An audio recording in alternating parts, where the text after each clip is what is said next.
जिला परिवेदना एवं कष्ट निवारण समिति की मासिक बैठक समाप्त होने के बाद उप मुख्यमंत्री दुष्यंत चौटाला ने पत्रकारों से बात की और कहा कि आज की बैठक में कुल 19 शिकायतें रखी गई थी, जिस पर सुनवाई करते हुए 10 शिकायतों का निपटारा मौके पर ही कर दिया गया, जबकि शेष 9 शिकायतों को लेकर अधिकारियों को दिशा निर्देश दिए हैं और उन्हें अगली सुनवाई तक टाल दिया गया है। उन्होंने कहा कि आज जिन शिकायतों पर सुनवाई की गई उसको लेकर शिकायतकर्ता संतुष्ट नजर आए। उन्होंने कहा कि दिल्ली स्टेट से संबंधित एक शिकायत को लेकर अधिकारियों को खासा दिशा निर्देश दिए गए हैं, उसे भी जल्दी ही निपटा दिया जाएगा। इसी तरह उन्होंने कहा कि बीपीटीपी बिल्डर के खिलाफ एक शिकायत आई थी, जिसके तहत उन्होंने शिकायतकर्ता को 259 गज जमीन बेची थी, जिस पर उन्होंने आज अपनी गलती स्वीकार करते हुए शिकायतकर्ता को दूसरा प्लाट देने की बात मान ली है, जिस पर अब शिकायतकर्ता संतुष्ट है। 19 ग्रीवेंस थी और एक ग्रीवेंस इंटर स्टेट डिपार्टमेंटल थी जो पिछली समय से लंबी थी, उसको भी टेकअप किया है। उसके अंदर से 10 को रिजॉल्व किया है और 9 ऐसी कंप्लेंट्स हैं जिनके ऊपर आगे उपयुक्त एक्शन हम कर पाए,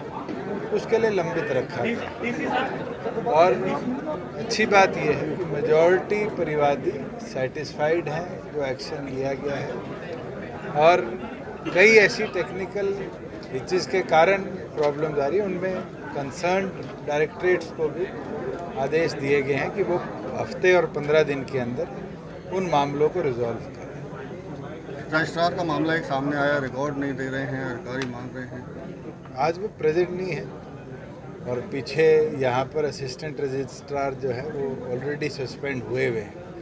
तो उसके अंदर पुलिस को उपयुक्त कार्रवाई और रिकॉर्ड इकट्ठा करने के लिए इंडल्ज करा है। और गरिमा मित्तल जी की अध्यक्षता में वो परिवाद कोई आज से नहीं है, वो एक दिल्ली बेस्ड सोसाइटी की परिवाद है जिसमें लिमिटेशंस हमारी स्टेट की अपने आप बन जाती है, तो वो उसको बड़े लेवल पर मॉनिटर किया जा रहा है। और हमें उम्मीद है रिकॉर्ड आएगा तो हम आगे इलेक्शन करवाकर और जो लैंड की अलॉटमेंट है उन परिवादियों को उनको समय अनुसार करवाएंगे। सर एक केस बीपीटीपी का सामने आया है जहां पर एक परचेजर को उनने 259 स्क्वायर यार्ड ज़मीन ऑन रिकॉर्ड बेची और उसमें से लगभग 36 गज ज़मीन किसी और प्रोजेक्ट में ऑलरेडी बिल्टअप थी। तो बीपीटीपी ने ये माना है कि उनसे गलती हुई है और उनने समय लिया है 30 दिन के अंदर अंदर ऑल्टरनेटिव उससे 259 की बजाय बड़ी site of choice of the litigant उनको वो ट्रांसफ़र करके देंगे एट देयर ओन कॉस्ट। देखिए, जहाँ हमारे जिला अध्यक्ष और प्रवक्ताओं को कैसे कोऑर्डिनेट करना है, कैसे मीडिया में पार्टी का पक्ष है, उसके ऊपर एक सेमिनार चल रहा है और मैं तो अच्छा मानता हूँ कि एक स्टेप लिया गया है और आने वाले समय में इसका फ़ायदा भी मिलेगा। हरियाणा प्रदेश ने